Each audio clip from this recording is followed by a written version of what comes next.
Okay, we're going to kick it off as people keep joining the call here. Today, we're talking about lead sources. I just wanted to bring this up because obviously we're in a kind of crazy market right now, even more crazy than last year. I don't know how many of you have taken a look at the numbers, but our inventory is down yet significantly from last year, which is kind of remarkable because everybody thought last year was totally unprecedented. But here we are yet again this year with a even lower inventory number. So to me, this year, these sources of business and leads are going to be ever more important to keep us going and give you guys business to move forward. So with that being the case, obviously there's, two different trains of thought to think about business sources and lead sources, to me anyway, and that is the free sources, whether it's past clients, centers of influence, for sale by owners, expireds, just listed, just sold, networking groups, events, referral partners, simple door knocking, prospecting activities. Those things are great sources of business that are free to you. The other ones that I want to hopefully touch on here today are buying leads and how that works with some of your lending partners and those sort of things, from Zillow to Realtor.com, Facebook, Perfect Storm, Bold Leads, and Offers. So with that being the case, I'd like to go around the meeting here and ask different agents what they're currently using, what works for them, and hopefully we can all share so we can all grow as a group. Kicking it off, Kara Schaefer down there in Chambersburg, if you don't mind unmuting yourself and let us know, what is your biggest source of leads at this point in time, whether it's past clients, centers of influence, and what other avenues are you looking to exploit this year? Well, Brooks, this year, and what I started to do from, that last year, middle of last year, was I invested in a producer, and the group did as well. So I never had a database. I never had that. And I've talked about that before because that's really it's difficult. I'm not going to kid you, to get all these people in there. But we're all working on it because here's how I call these, like right now, and I don't know what will happen from them, but I'm putting them in the database, okay? And then I'm using the task finder in Top Producer, which keeps me more organized than I've probably ever been, because before I kept everything in my head, and then I was like, oh, I wonder how, Sue's doing today. So I would just call her and check up on her. Tim's laughing because he told me this like a year ago. So, right, Tim? Yeah. So anyway, so I'm using it. I started using it at the end of the year. And I have right now, just from my calls, okay, and we have not, these guys are helping me to enter them. We don't have near what we need to get entered in there. But from what I've called so far, which isn't like I'm killing myself every day on it, because I do have to run the other business and help, help the group and the agents. But I have 16 listing appointments. Wow, that's awesome. Yeah. It's crazy, right? And then yesterday, Tara Smith, who's sitting here to my left, she was sitting in with me and she was helping me enter, stuff because, and while she was entering it, I was reaching out to people and it's like, oh yeah, can you know what? I'm going to list my house. Like, this is perfect timing. I'm thinking if I hadn't reached out to this person from 2 years ago or 3 years ago, so I just really need to touch that sphere of influence, and get those people in there, get them categorized, figure it out. We're working on it. It's brand new to me, and to all of us, but we're working on it. So that's going to be my main focus this year. Okay. Going to do some limited community events, and in the winter, I love Christmas. So we're going to do Christmas stuff. Right. But other than that, we're all involved in Ice Fest. That's a big thing here. So we'll see people there. We'll market to them, whatever. But that's like touching strangers for the most part. And where I really need to focus is on the people that have already used me and that they like me, because if I can get even half of these listings, then these guys can hold open houses, which in turn gets them buyers, so we can just constantly be churning that. And then I do a very limited with Zillow, which right now has been like nothing. Yeah, since I don't know, the holidays, but again, I mean, I spend $800 a month on Zillow, so it's not huge, but I'm getting nothing from that right now. So the Zillow thing is understandable right now because the listings don't last long enough.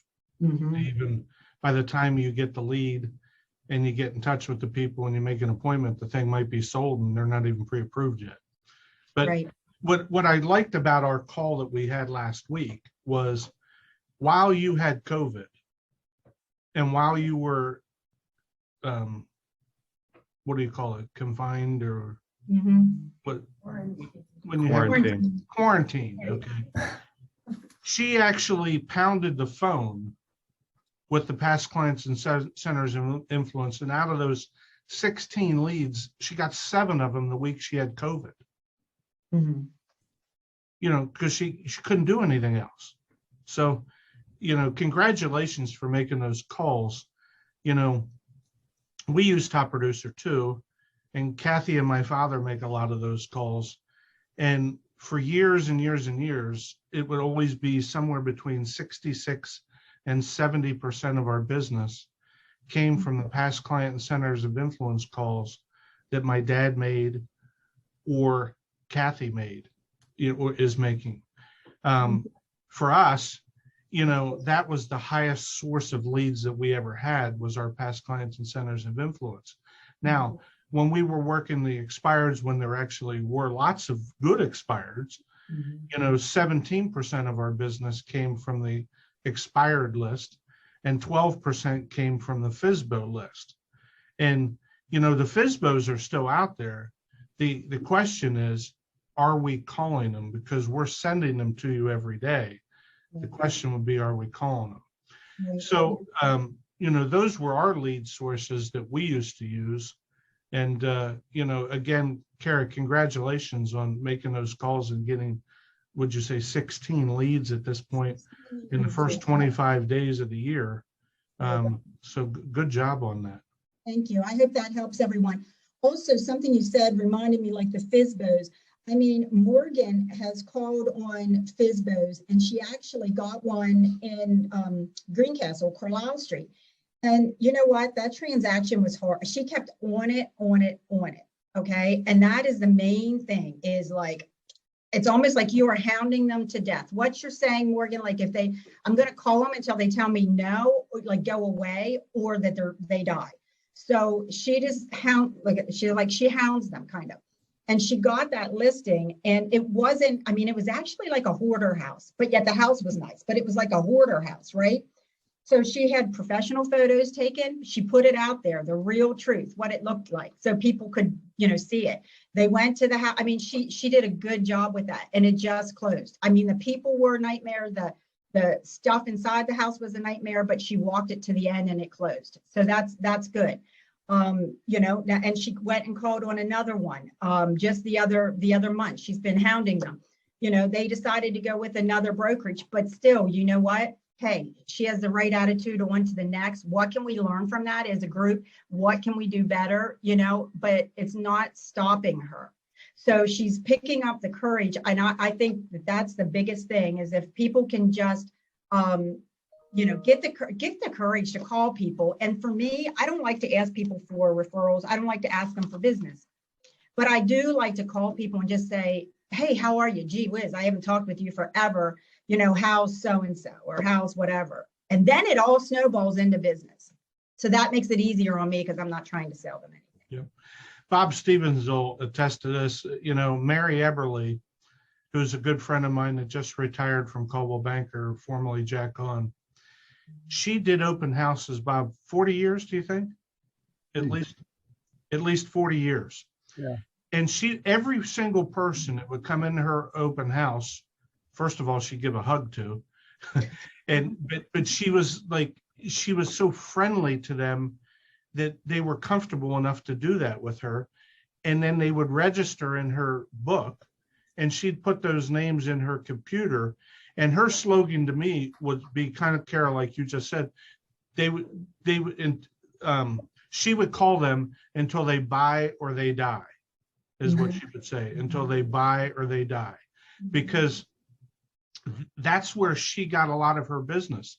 And then in addition to recording all those people that kept coming to her open houses, now granted, she had Jim Mumper in Hillside Farms building $600,000 beautiful homes, you know, so the people were coming in to see the Jim Mumper models, but she was selling about 18 properties a year in that 600,000 range to people that came to her open houses, and she would stay in touch with. So she's just a phenomenal lady that I always bring up when we talk about lead sources, of how she captured those people and called them until they buy or they die. So, you know, I just wanted to bring up Mary Eberly. Who's next, Brooks? Yeah, absolutely. Joe Schutz, can you unmute yourself and maybe share with us what you're currently doing, who you're calling, and what you're using as your main lead sources? Yeah, so I don't buy leads. I have been working primarily from database and past client referrals for buyers. Quite honestly, I'm not really looking for buyers because it's such a pain in the ass to close a deal. I've been lucky that a lot of my buyers have been building new construction. So I've been primarily focusing on listings, and then as conversations come up, it's like, oh, I got somebody, you know, who's looking to buy. I'm like, okay, give them my name, you know, give them my name, give me their information. I'll reach out to them. So I've just been fortunate that trying to mine my database and my past clients. That's what I've been doing. Good. Awesome. Tim Lagertio, are you able to unmute yourself? I know you do a lot of calling of expireds and for sale by owners. Can you tell us how much that contributes to your business? And are there any other lead sources that you're looking to exploit this year? Yeah, are you able to hear me, Brooks? Yeah, we got you. Okay. Yeah, so I do a lot of for sale by owner. There hasn't been as much because, you know, things slowed down, but that's normal. But that's what I focus on. I do focus some on expireds, but there's not enough to really call.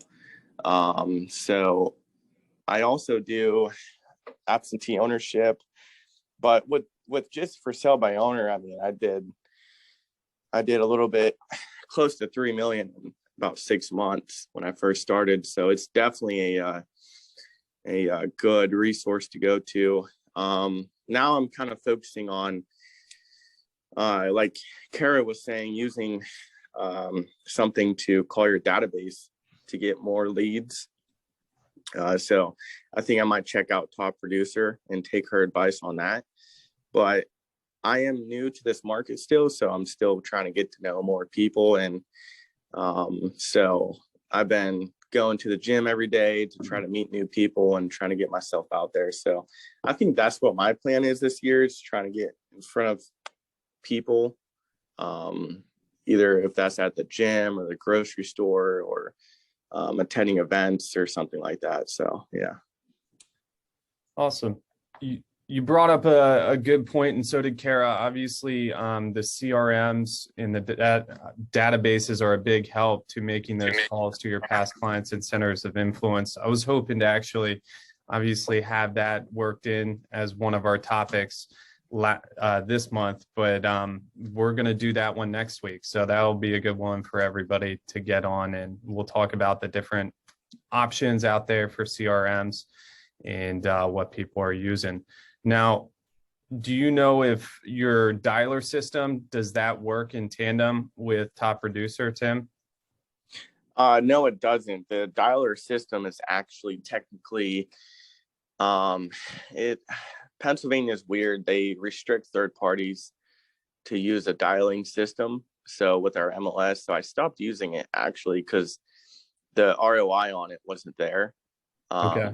So the biggest ROI is for sale by owners. So you can use a dialer to export people into an Excel sheet, but it takes a long time. So, but long story short, no, I don't use a dialer anymore. So that's where I'm at with that. So, yeah. Brooks, if we can, is Keith LaPrairie able to unmute?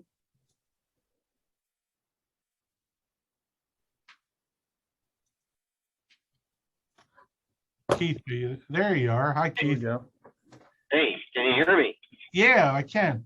Keith, would you All right. mind sharing with the group? You have a real interesting lead source that you use. You've been using it for several years now with a computer system. If you could maybe just expand briefly on that and tell them what you do. You're talking about my website. Yeah. Mm-hmm.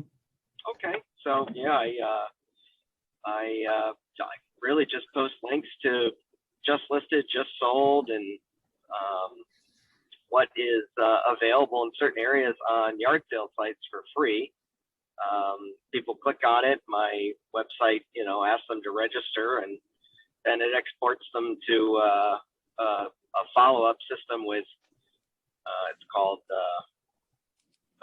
Smart Alto, where there's a virtual assistant, or not a virtual, overseas assistant who starts texting with them, and then once it becomes a warm lead, it hands it off to me and schedules a phone call with them. Okay, good. What's Go the ahead. name of that company, Keith, if you don't mind sharing? Smart Alto, Smart Alto. just the texting, and then the website is KV Core. Okay. So again, Keith on social media is posting links of listings that people look at the listings, they register, it goes into a follow-up system, an overseas person starts to text them, and it's another way to work leads, and then he jumps in once they become a warm lead. So thank you for sharing that. That's something that nobody's brought up at this point. Yep. How about Kong? What do you think about lead sources? Tell us what your main source is. Mostly past clients and referrals right now. But I wouldn't mind hitting up more just listed and just sold, and not just my just listed, just sold, but really anybody's, especially if they're in an area that you would like to sell in.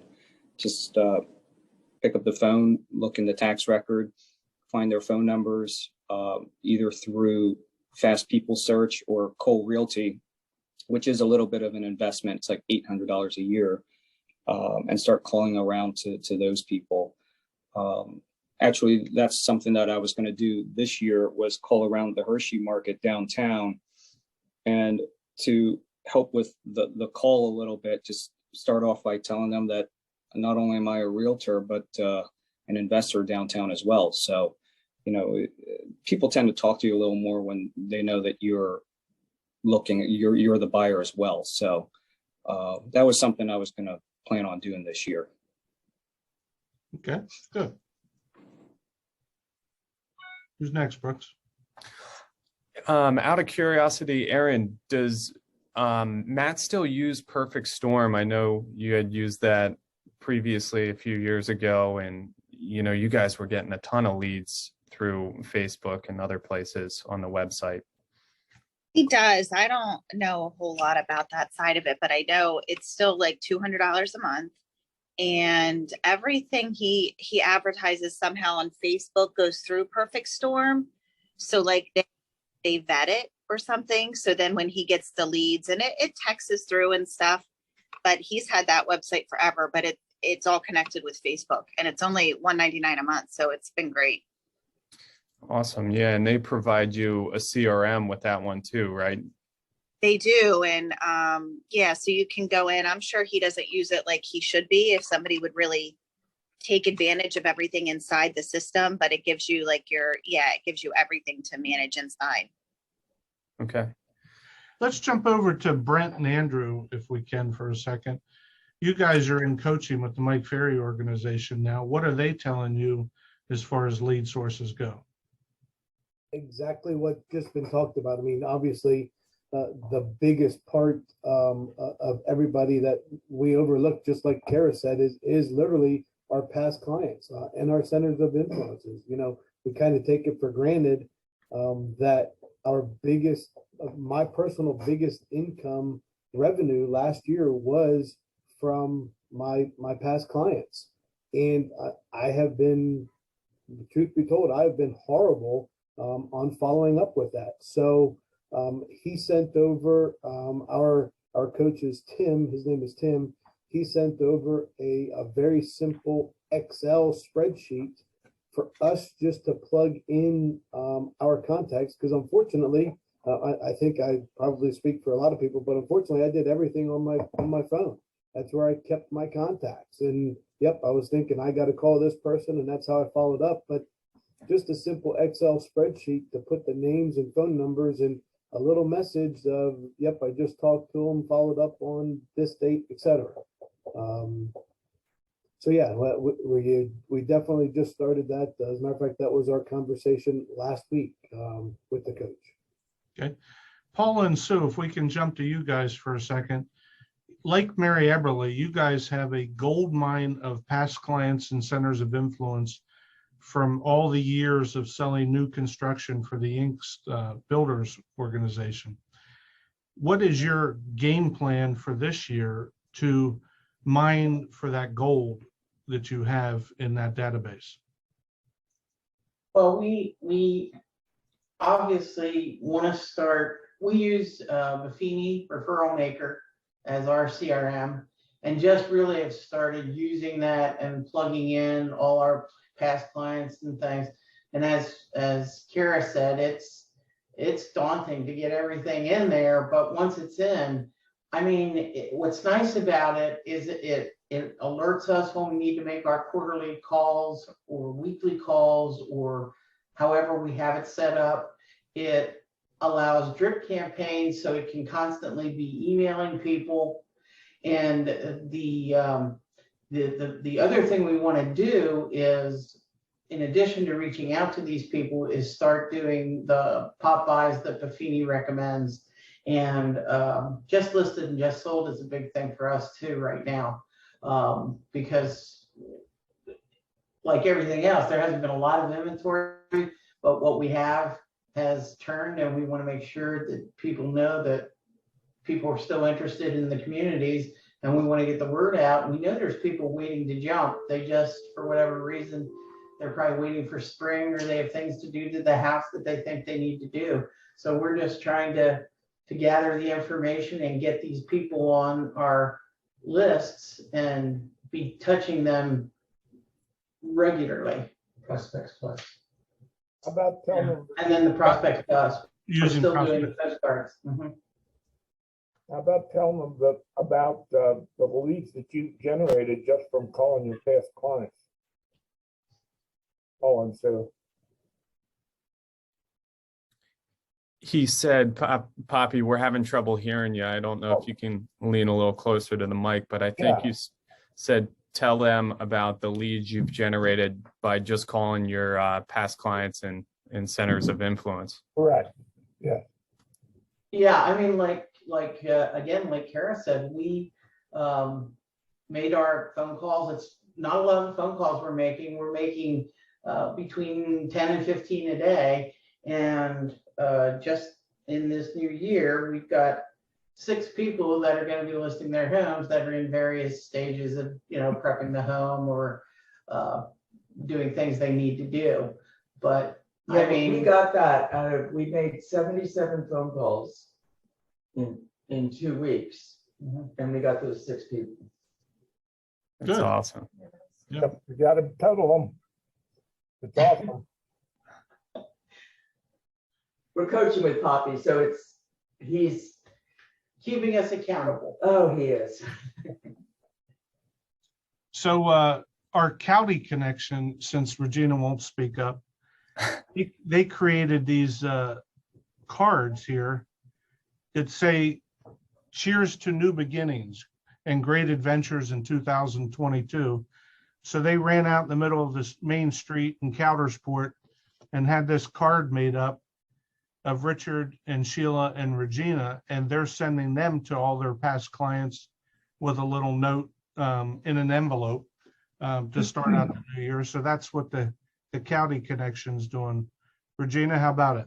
Yep, definitely. And we had a meeting with Sheila and Richard on Saturday, and Richard Neff is our newest agent there, and he's a great communicator. And we were just saying that the two of them, they both work at the school, but they were just saying, I think Sheila had missed the one meeting that Brooks was out with COVID. So we want to get him off on the right foot as far as keeping a good database. So I'm very old fashioned. I'm just like a notebook, and I still have like a big paper calendar on my desk. I like to see everything. I know that's crazy, but that's just how I am. And but I think we're gonna do well with this and get Richard's really good with the phone. We're teaching him how to put things into the MLS so he can kind of keep a list of his contacts, which he doesn't have a lot now, but he will. Okay. Brooksy, back to you.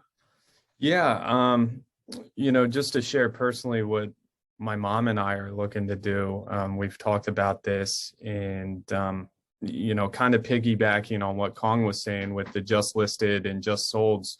We're talking about come this spring when the weather starts warming up a bit, doing some door knocking, and we've extended it to anybody in the office who wants to go out with us and start canvassing, good neighborhoods and areas to prospect. It gets you out of the office, it gets you some exercise, and you can enjoy some nice weather. So that can be a good lead source for you as well, and hopefully get you a listing or two. Okay. Anybody else like to volunteer any of the lead source systems that they're using right now? If not, what is our call going to be on next week, Brooks? Yeah, next week's going to be CRMs, what everybody's using, whether it's the free one that Remax has to offer through Boosh or a paid subscription service. We want to go around, get ideas, and, share the information. Okay, sounds good. Then thank you everybody for sharing. Dad, you got some final remarks? Yeah, I do. A lot of things that weren't mentioned today is the networking. Kara mentioned a little bit, but you got to network with the clubs, with the organization. You need to be a joiner. You've got to expose yourself. The more you're helping the community, the more they're going to help you. I know the girls in Chambersburg do that somewhat, but please pay attention to that.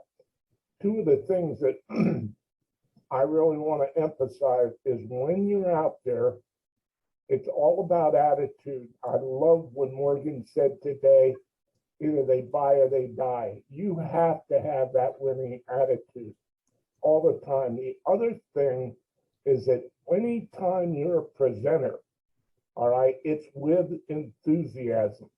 If you have enthusiasm and you put that together with a business plan that you want somebody to see something that you have, they will do it just because you're excited, because you're interested in them. And with that being said, they will give you an appointment. Don't be like these people on the phone that do this humdum presentation because it stinks. You're better than that. Have a great day. All right. Thank you, Brooks. Great topic, and we'll see you next week. Sounds good. See you, everyone.